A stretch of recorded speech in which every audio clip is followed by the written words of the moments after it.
क्या हाल है आपका। उम्मीद है कि आप सब खैरियत से होंगे।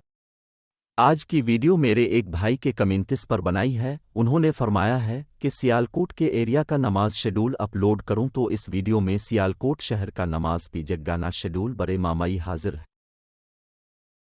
क्या हाल है आपका। उम्मीद है कि आप सब खैरियत से होंगे।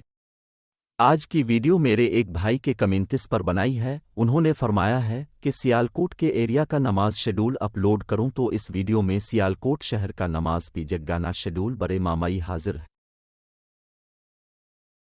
क्या हाल है आपका। उम्मीद है कि आप सब खैरियत से होंगे। आज की वीडियो मेरे एक भाई के कमेंट्स पर बनाई है। उन्होंने फरमाया है कि सियालकोट के एरिया का नमाज शेड्यूल अपलोड करूं, तो इस वीडियो में सियालकोट शहर का